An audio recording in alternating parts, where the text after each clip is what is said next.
What was it that made you want to write this book?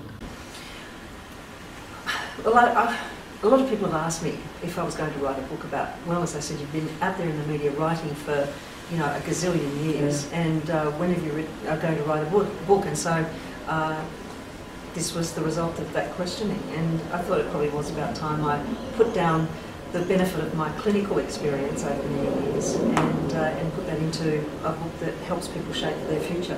I think the thing I like about it, it's a very easy read, it's very easy to understand, and I think when you're sort of talking about the complications of a working body and trying to sort of maximise it and get the best out of it, sometimes it's always not an easy path to take. Do you think that if someone will read this book, they're going to go, great, I'm going to do all this stuff. Do you think sometimes we go out like a bullet again? How can we realistically apply this book to our lives? Because there's a lot of stuff in there. Well, the idea is that it is realistic, and in some respects this book is a response to all the fad diet and fad exercise programs that people sort of go at a million miles an hour and then come to a screeching halt after about, you know, a month or two or three, and say, you know what, it's all actually a bit too hard, it doesn't feel like me, it doesn't feel comfortable. And so this is, in a way, a response to that.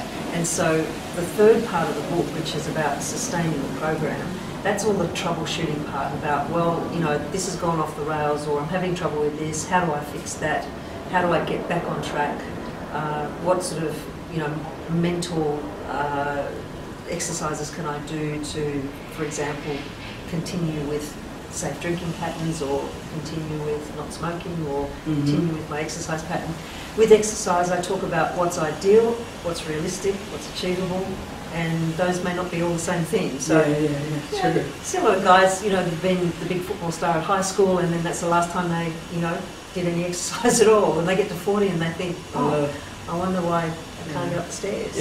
And so we talk about easing into it, and how do you actually ease into an exercise program that suits your age and your stage of fitness. Do you think this is a book for any particular demographic? I mean, I think to me it's like you reach a stage in your life and you go, okay, it's time to really get serious, because we all want to live longer. We all are living longer in our 70s when we get to the 80s, so we want everything to work then. But about halfway through, we get our 40s and we go, I'm going to have to do something here.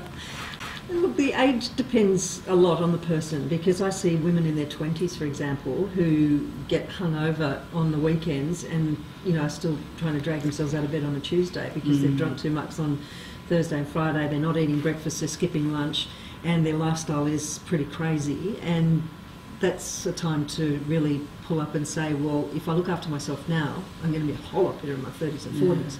And yet I see sprightly 90-year-olds who just want a bit of tweaking with their diet, and, you know, off they go. We want to be one of them. Yeah, so it'd be nice to be one of them. If you put in the, you know, the effort in your early 20s and 30s and 40s, then you're more likely to be one of the sprightly, happy, healthy 90-something-year-olds. But, you know, so many people sabotage their own health, and I guess I'm trying to help people realise that they can do something now, and it doesn't have to be wait till my 40th or 50th birthday to do something.